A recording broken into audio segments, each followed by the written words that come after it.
본문에서 지혜자는 말합니다. 하나님이 싫어하시고 미워하시는 것이 67가지인데 그 중에 가장 첫째 되는 것이 교만한 눈이라고 말합니다. 생각해보면 우리 사람들에게 참 다양한 교만이 있습니다. 남보다 외모가 잘생기고 유난히 체력이 건장하면 신체적인 교만이 있습니다. 남보다 배운 것이 많고 지혜롭고 똑똑하면 지적인 교만이 있습니다. 그런가 하면 남보다 돈이 많으면 경제적인 교만이 있습니다. 남보다 신분이 괜찮고 우리 말하면 뼈대 있는 가문 출신이면 신분에 대한 교만, 그리고 다른 사람보다 직업이 좋고 직장이 좋으면 직업에 대한, 직장에 대한 교만이 있습니다. 심지어 절대로 있으면 안 되는 신앙적인 교만도 있습니다. 적어도 나는 저 사람보다는 잘 믿어 라고 하는, 저 사람은 왜 저렇게밖에 신앙생활을 하지 못할까 라고 하는 신앙적 교만이 우리에게 너무 쉽게 자주 발현되더라고 하는 사실을 깨닫습니다. 여러분, 우리 신앙생활의 기준은 무엇입니까? 우리 신앙생활의 기준은 내가 아니고 저 사람이 아니고 우리 신앙생활의 기준은 오직 하나님이십니다. 그리고 신앙생활의 기준은 성경입니다. 따라서 우리 하나님만 모든 사람을 심판할 수 있습니다. 그러므로 우리가 다른 사람의 신앙생활에 대해서 판단하거나 정죄할 수 없다는 사실이에요.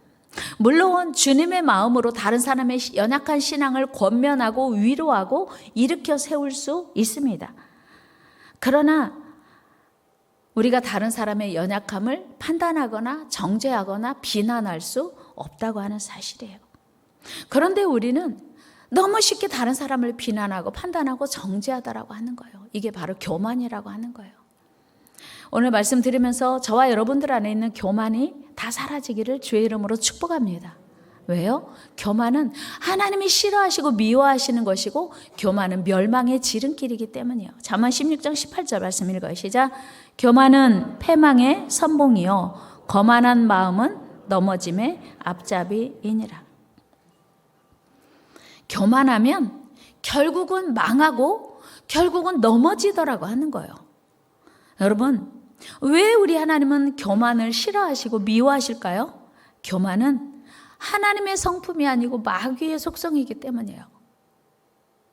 그런데 하나님을 믿는 사람들의 마음속에 교만이 너무 많이 있더라고 하는 사실을 저는 말씀 준비하면서 참 많이 깨닫고 회개했습니다. 사탄은 우리로 하여금 교만하게 해서 하나님과 멀어지게 하고 결국은 넘어지게 하는 속성이 있어요. 야고보서 4장 6절에서도 하나님은 교만한 자를 물리치시고 겸손한 자를 사랑하신다고 말씀하셨어요. 사도 바울 역시 빌립보서 2장 3절에서 교만하지 말고 다른 사람을 나보다 낮게 여기래요. 다른 사람을 나보다 낮게 여기래. 한번 읽어볼까요? 아무 일에든지 다툼이나 허영으로 하지 말고 오직 겸손한 마음으로 각각 자기보다 남을 낮게 여기고, 남을 자기보다 낮게 여기라고 하는 건 존중하고 다른 사람을 섬기라고 하는 거죠. 나는 겸손하라는 거예요. 그런데 오늘 본문에서는 단순히 단순한 교만이 아니고 교만한 눈이라고 했습니다. 성경에서 나오는 교만한 눈의 주인공이 여럿 있는데 저는 오늘 첫 번째로 미가를 소개하려고 해요. 그는 이스라엘의 초대왕 사울의 딸, 그리고 이스라엘의 두 번째 왕 다윗의 아내. 다윗의 아내 중에도 특별히 다윗이 사랑했던 아내예요. 그런데 그가 교만한 눈을 가지고 있었습니다. 여러분, 사울의 딸이 되는 거 엄청난 축복이에요. 다윗의 아내가 되는 거 어마어마한 축복입니다. 그런데 그가 교만한 눈을 가지고 있었다고 하는 거예요. 6장 16절 말씀 읽습니다. 시작. 여호와의 궤가 다윗성으로 들어올 때 사울의 딸 미갈이 창으로 내다보다가 다윗 왕이 여호와 앞에서 뛰놀며 춤추는 것을 보고 심중에 그를 없인 여기냐. 다윗은 지금요 하나님의 임재의 상징인 법궤가 예루살렘 성에 들어오니까 너무 기뻐서 시편을 지어서 노래를 불렀어요. 그러니까 다윗의 마음속에는 옷이 벗어지는 게 중요한 게 아니고 사람들이 나를 어떻게 보느냐가 중요한 게 아니고 하나님을 기쁘시게 하기 위해서 이런 시를 지어서 불렀어요. 시를 16편, 24편, 64편을 그 법궤가 다윗성에 들어올 때 지어서 부를 만큼 기뻤습니다. 대표적으로 시편 24편 7절 말씀 한번 같이 읽어요. 시작. 문들아 너희 머리를 들지어다. 영원한 문들아 들릴지어다. 영광의 왕이 들어가시리로다.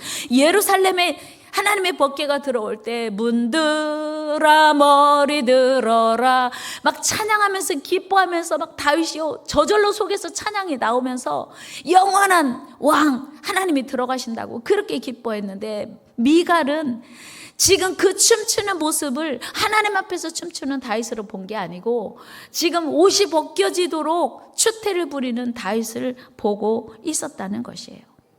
미갈은 다윗을 방탕한 자라고까지 표현하면서 독화살을 쏘며 맹비난을 합니다. 여기서 방탕한 자라고 하는 건 아무 쓸모없고 모자란 사람, 부족한 사람, 우리로 말하면 나사가 빠진 사람 정도라고 지금 모욕적인 말을 하고 있는 거예요. 사무엘하 6장 20절 말씀 읽어요. 시작. 다윗이 자기 가족에게 축복하러 돌아오매 사울의 딸 미갈이 나와서 다윗을 맞으며 이르되 이스라엘 왕이 오늘 어떻게 영화로우신지 방탕한 자가 염치 없이 자기 몸을 드러내는 것처럼 오늘 그의 신복이 계집종의 눈앞에서 몸을 드러내셨도다 하니. 여러분 보세요. 지금 다윗은요 하나님 앞에 춤춘 거예요. 그런데 미갈은요 많은 계집종들 앞에서 춤을 춘 거예요. 어쩌면 이렇게 관점이 다를까요? 어쩌면 이렇게 생각이 다를까요? 어쩌면 이렇게 해석이 다를 수 있을까요? 여러분 똑같이 부부인데요 관점이 다르면 시각이 다르면 전혀 다른 결론이 나오더라고 하는 거예요. 지금 다윗은 하나님의 언약궤를 다윗성에 무사히 안치시켰기에 너무 기쁘고 감격스럽고요. 하나님의 이스라엘의 왕이심을 만 백성에게 확인시킨 사건이었어요. 그런데 미갈의 눈에는 하나님의 언약궤가 다윗성에 들어오거나 말거나 그건 아무 상관이 없었어요. 미갈은 불신자의 모습이었어요. 그 아버지 사울처럼 인본주의적인 그런 눈을 가지고 있었던 거죠. 오직 그의 남편 다윗이 채신머리 없이 백성들 앞에서 춤춘 행동만을 가지고 평가하고 있는 거예요. 해석이 전혀 다른 거요. 눈이 다르고 관점이 다르고 가치가 다르니까 해석이 전혀 다른 거예요. 똑같은 사건을 놓고 똑같은 공간에서 똑같은 사건이 일어났는데 그 한 사건을 놓고 해석이 전혀 다른 것은 눈이 다르기 때문이에요. 그래서 우리는 교만한 눈을 가지면 안 되고요. 하나님이 원하시는 겸손한 눈을 가져야 돼요. 우리 옆 사람과 인사합니다. 우리 겸손한 눈을 가집시다. 그랬더니 그에 대해서 다윗이 뭐라고 이 여자야 내가 지금 한 것은 사람 앞에 한 게 아니라 여인들 앞에 한 게 아니라 하나님 앞에서 춤춘 거야 라고 나를 이스라엘의 왕으로 세우신 살아계신 하나님 위대하신 하나님 온 세상의 왕 되신 하나님 앞에 남 춤춘 거라고 다윗은 이야기합니다. 21절 말씀 읽어요. 시작. 다윗이 미갈에게 이르되 이는 여호와 앞에서 한 것이니라. 그가 내 아버지와 그의 온 집을 버리시고 나를 택하사 나를 여호와의 백성 이스라엘의 주권자로 삼으셨으니 내가 여호와 앞에서 뛰놀리라. 아멘. 다윗은요 오늘 나를 이 자리에 세우신 하나님의 은혜가 너무 감사해서 사람이 어떻게 보든지 상관없이 하나님 앞에서 나는 하나님께 기뻐하고 영광을 돌렸다 하는 거예요. 그런데 진짜 더 중요한 건요. 미갈의 이런 교만한 눈의 결과가 무엇이었는지 아세요, 여러분? 23절 같이 읽어요. 성경은 이렇게 말하고 있습니다. 그러므로 사울의 딸 미갈이 죽는 날까지 그에게 자식이 없으니라. 여러분, 요즘이야 자식이 선택이에요. 결혼도 선택이고 자식도 선택이에요. 그 당시에는요, 자식이 없는 거는 우리도 옛날 오래전에는 딸은 있어도 아들이 없으면 아들 낳을 때까지 두 번째 부인, 세 번째 부인을 얻어도 큰 죄가 아니었어요. 그리고 아들 못 낳으면 그게 막 엄청 큰 죄로 스스로 여인들도 그렇게 생각했잖아요. 미갈이 죽는 날까지 자식이 없다. 무슨 얘기예요? 뭐 미갈이 육체적인 어떤 결함이 있거나 뭐 그럴 수 있죠. 신체적으로 자녀를 잉태할 수 없는 그런 연약함을 가지고 있을 수도 있습니다. 그런데 성경이 오늘 말하는 죽는 날까지 자식이 없었다고 하는 것은 그날 이후로 미갈은 다윗의 사랑을 받지 못했다, 그런 얘기예요. 그날 이후로 다윗이 미갈을 쳐다보지 않은 거예요. 여러분, 우리가 어떤 눈을 가지고 사느냐 너무 중요해요. 특별히 영적인 사람들은, 신앙생활하는 사람들은 하나님의 관점에서 모든 것을 바라보고 해석할 수 있는 믿음의 눈, 겸손한 눈이 있기를 주의 이름으로 축복합니다. 누구보다 큰 복을 받은 여인 미갈이 교만 때문에 그 모든 복을 잃어버리고 오히려 망하게 되었으니, 교만한 눈 때문에 미갈은 일생이 불행하게 된 거예요. 우리 겸손한 눈을 가지시기 바랍니다. 그런데 이 교만한 눈 때문에 인생을 망친 사람 또 있어요. 누구? 에덴 동산의 하와였어요. 에덴 동산의 하와는요, 하나님이 선악과는 절대로 먹으면 안 돼, 먹으면 죽어. 그 말은 뭐냐면 이 에덴 동산에서 너희가 살되 주인은 아니야, 내가 주인이다, 이 얘기거든요. 그런데 하나님께서 분명히 선악과는 먹으면 죽어 라고 단정적으로 말씀하셨어요. 창세기 2장 17절 말씀 읽어요. 시작. 선악을 알게 하는 나무의 열매는 먹지 말라, 내가 먹는 날에는 반드시 죽으리라 하시니라. 아멘. 그런데 뱀이 어느 날 찾아와서 그에게 교만한 눈을 가지도록 이제 유혹한 거예요. 뱀의 유혹은 무엇이었냐면, 선악과 먹으면 하나님처럼 된다. 그게 뭐냐면 교만한 눈을 가지도록 하는 유혹이거든요.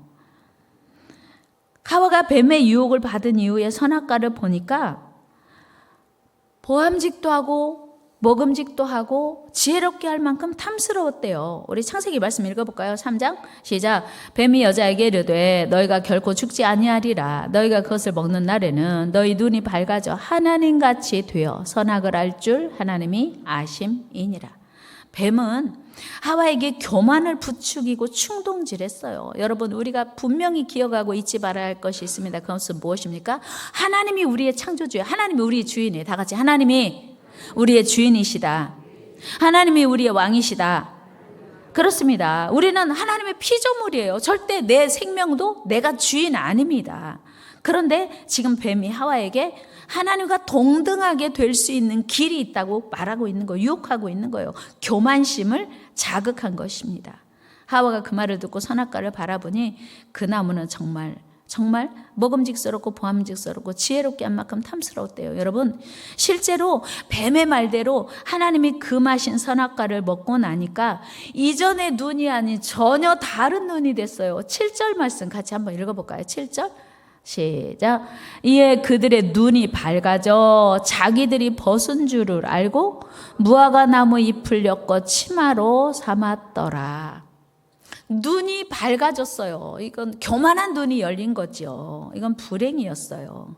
인간의 입장에서 보면 대단히 새롭고 멋진 일이고 창조적인 일처럼, 하와가요 못 보던 걸 보게 됐으니 와, 신기하네, 그거 먹으니까 진짜 눈이 열렸네, 이렇게 기뻐할 수 있을지 몰랐지만 순간적으로, 그러나 결국은 그것이 망하는 지름길이었다는 사실이에요. 하나님 편에서 보면 그건 불순종의 일이요, 교만한 눈이 열리는 순간이었어요. 망할 순간이었다는 것이요. 반드시 망하는 수순으로 이제 들어서게 된 사실이에요. 여러분, 오늘 우리 눈은 어떻습니까? 여러분, 오늘 여러분의 눈은 겸손한 눈입니까? 교만한 눈입니까? 우리 모두 겸손한 눈을 가지시기를 바랍니다. 예수님 당시 유대 종교 지도자들 역시 대단히 교만한 눈을 가지고 있었어요. 그들은 다른 이들과 달리 자기들은 완전한 자요 율법에 흠이 없는 자들이라는 교만에 사로잡혀 있던 사람들입니다. 그러던 중 주님께서 자기들의 잘못을 지적하사 작은 꼬투리라도 잡아서 주님을 해치고자 했어요. 그래서 그들은요 자기들의 교만한 눈으로 제자들에게 이렇게 말해요. 야, 니네 예수님 왜 죄인들과 같이 밥 먹어? 왜 죄인들과 같이 이야기해? 저 사람들은 죄인들이야. 근데 너 예수님은 왜 그들과 같이 어울리는 거야? 이렇게 말했어요. 그리고 그들을 마침내 예수님을 십자가에 못 박혀 죽게 했습니다. 그 바리새인들은 어떤 기도했습니까? 우리 누가복음 18장으로 가봅니다. 시작. 또 자기를 의롭다고 믿고 다른 사람을 멸시하는 자들에게 이 비유로 말씀하시되 두 사람이 기도하러 성전에 올라가니 하나는 바리새인이요 하나는 세리라. 바리새인은 서서 따로 기도하여 이르되 하나님이여 나는 다른 사람들 곧 토색 불의 간음을 하는 자들과 같지 아니하고 이 세리와도 같지 아니함을 감사하나이다. 나는 일에 2번씩 금식하고 또 소득의 11조를 드리나이다. 이게 진짜 잘하잖아요. 이스라엘 사람들 진짜 신앙생활 잘하는 거예요. 어떻게 일에 2번씩 금식하고 다른 사람처럼 불의하거나 토색하거나 다른 사람처럼 간음하지 않습니다. 막 그걸 막 큰 소리로 거리 여기에 서서 기도한 거예요. 자기들은 잘하고 있다 그거죠. 그런데 그 옆에 서서 기도하던 세리들은 감히 눈을 들어 하늘을 우러러보지도 못하고 감히 하나님께 이렇게 기도했어요. 주여 저는 죄인이로소이다. 그런데 그날 누가 하나님의 응답을 받았습니까? 당연히 자신을 낮추고 죄인이라고 겸손히 기도한 세리였어요. 14절 말씀 읽어요. 시작. 내가 너희에게 이르노니 이에 저 바리새인이 아니고 이 사람이 의롭다 하심을 받고 그의 집으로 내려갔느니라. 무릇 자기를 높이는 자는 낮아지고 자기를 낮추는 자는 높아지리라 하시니라. 아멘. 여러분, 교만은 망하는 지름길이에요. 우리 겸손합시다. 겸손합시다. 여러분, 그런데 우리는 나도 모르는 사이에 시간이 쌓이고 경험이 쌓이고 연륜이 쌓일수록 나는 잘한다고 생각하고 교만하게 적어도 이 정도면 괜찮은 거 아니야? 나 정도면 잘하는 거 아니야? 이런 생각이 드는 거예요. 내가 저 사람보다는 나은 것 같은데? 내가 저 사람보다는 잘하는 것 같은데? 이게 바로 교만이에요. 이게 하나님이 미워하시는 거라는 거예요. 여러분, 우리 하나님은 왜 교만한 자를 물리치시고 겸손한 자에게 은혜를 주십니까? 그것은 바로 겸손이 은혜 받는 지름길이고 축복받는 지름길이기 때문이에요. 여러분, 누가 죄인이고 누가 의인입니까? 우리 모두는 다 하나님 앞에서 죄인입니다. 그러므로 우리가 서로를 판단할 수도 없고 판단해서도 안 됩니다. 우리는 모두 다 하나님의 심판대 앞에 서야 합니다. 우리 로마서 14장 10절 말씀 읽어요. 시작. 내가 어찌하여 내 형제를 비판하느냐? 어찌하여 내 형제를 업신 여기느냐? 우리가 다 하나님의 심판대 앞에 서리라. 아멘. 그래서 우리는요, 스스로 하나님처럼 되어서 다른 사람을 판단하면 안 된다고 하는 거예요. 하나님이 미워하고 금하신 일이라는 거예요. 4절 말씀도 한번 같이 읽어요. 시작. 남의 하인을 비판하는 너는 누구냐? 그가 서 있는 것이나 넘어지는 것이 자기 주인에게 있음에 그가 세움을 받으리니 이는 그를 세우시는 권능이 주께 있음이라. 아멘. 보세요. 심판은 하나님이 하신대요. 근데 우리는요, 남편을 내 기준으로 내 잣대로 심판하고 판단하고 정죄하고 비난해요. 내 기준으로 아내를 판단하고 비난합니다. 이게 교만한 눈이라고 하는 거예요. 내 기준으로 성도를 비난하고 판단해요. 내 기준으로 주의 종을 판단하고 비난해요. 이게 하나님 앞에 교만이라고 하는 거예요. 여러분, 우리는 하나님이 미워하고 싫어하시는 일은 흉내도 내지 맙시다. 하나님이 싫어하고 미워하는 것을 흉내라도 내는 게 바로 죄이기 때문이에요. 여러분, 예수 오래 믿으면요, 별로 죄 없는 것 같아요. 그런데 하나님이 싫어하시는 교만한 눈 가지고 있는 것 하나만으로, 여러분, 예수 잘 믿는 분들은요, 남편을 볼 때 믿음이 형편없는 것 같아서 맨날 비난하고 판단하잖아요. 무시하고 멸시하죠. 이게 죄라는 사실이에요. 잠언 21장 4절 말씀 읽어요. 시작. 눈이 높은 것과 마음이 교만한 것과 악인이 형통한 것은 다 죄니라. 눈이 높은 거 죄래요. 눈이 높은 거 죄랍니다. 마음이 교만한 거 죄래요. 여러분, 눈이 높은 것이 죄라는 생각 해보셨나요? 우리 눈을 낮춥시다. 눈을 낮춥시다. 교만을 버립시다. 여러분, 하나님이 미워하시고 싫어하시는 것들이 다 죄라고 하는 거예요. 그래서 우리는 하나님이 우리를 바라보는 것처럼, 하나님은 죄인을 사랑하시고요, 하나님은 죄인을 긍휼히 여기세요. 그래서 우리에게도 교만한 눈 대신 사랑의 눈, 긍휼의 눈이 있어야 돼요. 하나님은 오늘도 우리에게 사랑의 눈으로 바라보시기 때문이에요. 그래서 우리는 우리 가족에게나 형제에게 교만한 눈이 아니라 사랑의 눈으로 바라보아야 돼요. 같이 합니다. 우리 사랑의 눈으로 바라봅시다. 사랑의 눈은요, 은혜로운 눈이고요, 겸손한 눈이에요. 에든버러 대학의 제임스 심슨 경은 진통제를 발견해서 고통 없이 수술을 받게 한 위대한 발명가예요. 발견학자예요. 의학자예요. 그는 의학계의 노벨상감이요, 위대한 발견을 한 겁니다. 여러분, 진통제가 없는 삶을 여러분 생각해 보세요. 통증, 특히 수술을 앞둔 그런데 하루는 그의 강의 시간에 한 학생이 그에게 질문을 했습니다. 선생님 생애에 가장 뜻깊은 소중한 발견 한 가지를 들라고 하면 무엇을 들겠습니까? 당연히 이 학생이 기대하는 그 대답이 무엇이었겠어요? 제가요, 진통제 발견했거든요. 진통제 발견한 거 위대한 일 아닙니까? 이런 대답할 줄로 생각했어요. 그런데 그 학생의 질문을 받은 이 선생님이 가만히 고개를 숙이고 잠시 생각을 하더니 제 인생의 가장 위대한 발견은 제가 죄인이라는 사실입니다. 또 하나, 제 인생의 가장 위대한 발견은 예수님이 나의 구주라는 사실을 발견한 것입니다. 그러자 갑자기 그 교실 안이 조용해졌어요. 여러분, 진정한 겸손이 무엇인지를 이 위대한 교수가 우리에게 가르쳐주고 있는 것입니다.